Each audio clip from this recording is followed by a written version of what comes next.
Hello everybody and welcome to another Vintage Fans and More installation video. You guys voted on my last how-to video and overwhelmingly chose the Fanimation drone as the next fan for me to install. So today I'm here to do that, and again on this video there's a poll up under the information button where you can choose the next fan that I install. In the last poll, second place behind the drone was a tie, so I'm putting up a new poll to gauge your interest. Now on to the drone installation. This fan is very unique in assembly. It's fairly simplistic, but there can be a couple of rough patches, so let's get started with walking you through. Before starting, turn off power at the breaker or fuse.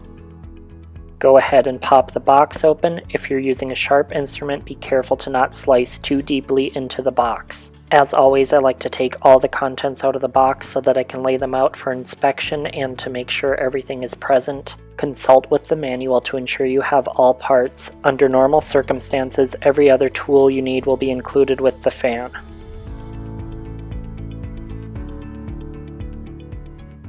With all parts accounted for, we're ready to move on to assembly. First, locate the motor assembly and all three blades, along with the motor plates and the screws in the bag labeled blade to motor flywheel. Begin by aligning one blade with the screw holes in the motor. There is also a small notch on the motor that will engage with a divot in the blade to help with alignment. Align a blade plate with the holes in the blade, then insert 3 screws and tighten partially. Repeat this process for the remaining blades. Remember to not fully tighten any screws yet. These blades are designed with strategic contours that mesh together, so some maneuvering of the second and third blades may be necessary to make everything fit together.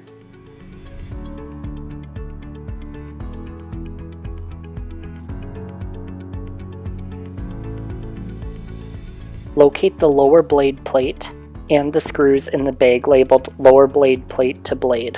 Flip the fan over, align the plate with the holes in the blades, and insert all 6 screws, tightening fully. This step may be done more effectively by sitting in a chair and laying the fan in your lap. For the sake of demonstration, I did not do so, but I would highly recommend it.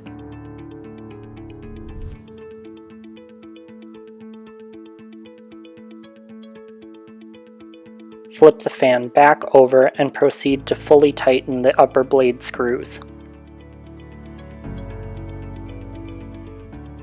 Locate the plastic cap assembly. Flip the fan once more to install the cap. It's held in place by a magnet.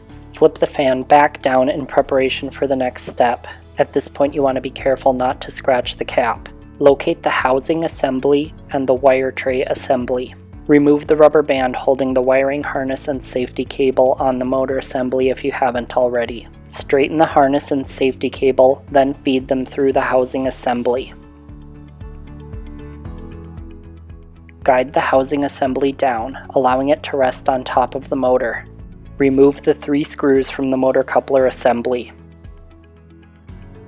Feed the wire harness and safety cable through the wire tray assembly. Line up the wire tray assembly with the motor coupler. Reinsert the 3 screws and tighten fully. Once this step is complete, we're ready to move to the ceiling. Locate the ceiling bracket assembly.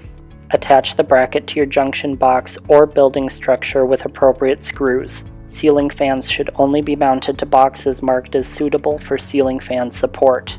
If you have any doubts about your electrical infrastructure, contact a qualified electrician. Please note that I am not using the safety cable for my installation. If you wish to utilize it, now would be the time to follow those steps from the manual.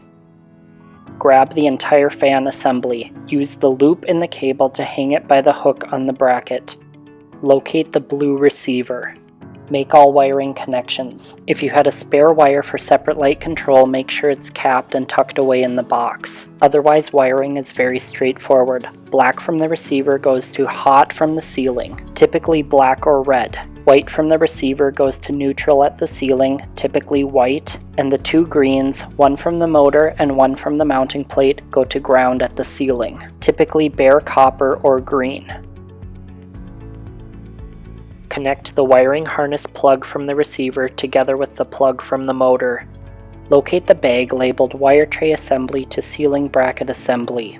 Fold the wiring as closely up to the ceiling bracket as possible. Lift the entire fan assembly, situating the receiver so that it does not interfere with the hook. Ensure all wiring is fitting inside and that nothing will get pinched, then align and seat the tab and the mounting bracket into the notch in the wire assembly tray. Push the motor assembly upward and insert the temporary retaining pin in the hole opposite the notch. In my experience, this part is the most tedious aspect of installation. It can be difficult getting all the wiring contained, and the notch isn't very big, so the fan has a tendency to slip off. Just stay aware of what you're doing and maybe have an extra set of hands for this part. Grab the screws from the previously mentioned bag and start inserting them around the upper edge of the wire tray assembly. This part can also be tedious as there's not much working room against a finished ceiling, and in my opinion there is an excess amount of screws. You should install them all as the manual indicates, but if you lost one or two it really wouldn't be the end of the world. Just make sure you have a fairly even distribution of screws around the entire canopy if you omit any.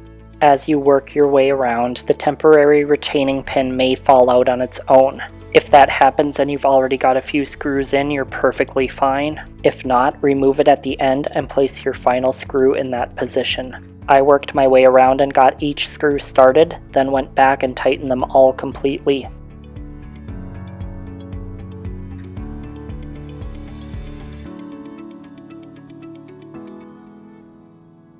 Once the screws are tight, you're ready to raise the upper housing assembly. I find it easiest to just lift the housing and start rotating clockwise. You can feel when the housing kind of pops into the notches. Then you rotate just slightly more and it's locked in place. This concludes installation at the ceiling.